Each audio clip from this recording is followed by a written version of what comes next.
सभी को मेरा नमस्कार। मैं सुमन शर्मा आप सबका स्वागत करती हूँ। बाल कृष्ण शर्मा नवीन का साहित्यिक परिचय और हम निकेतन का सारांश लेकर अगर इसकी पीडीएफ चाहिए तो पीडीएफ भी आपको डिस्क्रिप्शन बॉक्स में मिल जाएगी। सबसे पहले बात कर लेते हैं हिंदी साहित्य में उनका क्या स्थान है। संस्कृत, जो कि जैसा कि आपको पता है कि छायावाद के समानांतर एक अन्य विचारधारा चल रही थी, राष्ट्रीय और सांस्कृतिक काव्यधारा।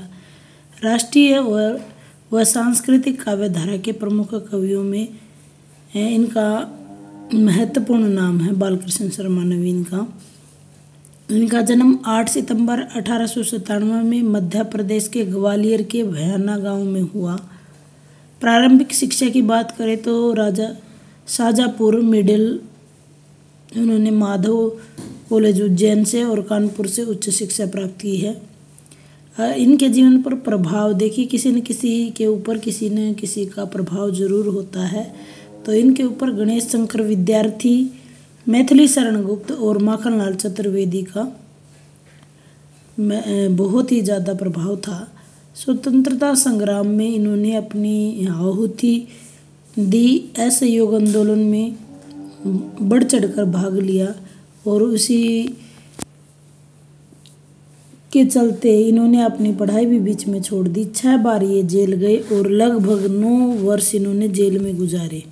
इनके द्वारा किए गए महत्वपूर्ण कार्य, भारतीय संविधान निर्मात्री परिषद के ये सदस्य रहे। हिंदी को राजभाषा बनाने में अहम योगदान इन्होंने दिया।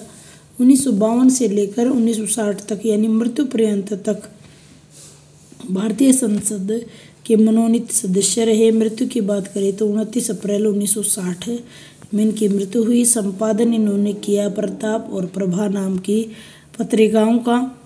सम्मान मिला इन्हें पद्म भूषण। रचनाएं हैं इनकी कुमकुम, रश्मि रेखा, ए पलक, ख्वाहिश, विनोवा सतन वन, उर्मिला, प्राणार्पण, हम विश्व ही जन्म के।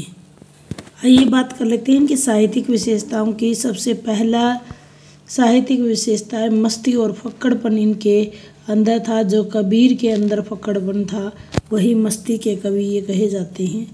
प्राकृतिक चित्रण के प्रकृति के सभी रूपों का इन्होंने वर्णन अपनी कविताओं के माध्यम से किया है और ये कवि के रूप में ही प्रसिद्ध हुए हैं।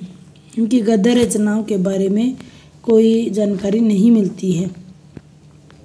राजनीतिक चेतना के कवि थे। कुमकुम में इन्होंने, जो कि 1939 में लिखी गई थी, कवि कुछ ऐसी तान सुनाओ वाला जो गीत है वो जो बहुत ही ज़्यादा फेमस हुआ, विप्लव से लिया गया है। प्रकृति चेतना, शोषण के विरुद्ध आवाज़ उन्होंने उठाते नजर आए हैं। अमीरों के प्रति उन्होंने रोष व्यक्त किया है और गरीबों यानी गरीबी की जो खाई बढ़ती जा रही है उनके प्रति सहानुभूति का स्वर रखा है। सामाजिक चेतना, कुरीतियों और अंधविश्वासों के प्रति भी उन्होंने अपनी आवाज़ को बुलंद किया है। नारी संबंधी दृष्टिकोण की बात करें तो उन्हें नारी के प्रति गहन आस्था थी और चिर प्रेरणामयी और पवित्र प्रेम की छवि भी उन्होंने नारी को माना है। प्रणय भाव, तुम युग युग की पहचान सी, मान छोड़ो डोलने वाली, ये सारी कविताएं उनकी नारी संबंधी दृष्टिकोण को उजागर करती हैं। भाषा शैली की अगर मैं बात करूं तो साहित्यिक खड़ी बोली, संबोधन शैली और ओज व माधुर्य गुणों का समावेश मिलता है।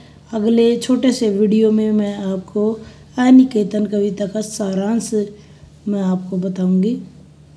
धन्यवाद।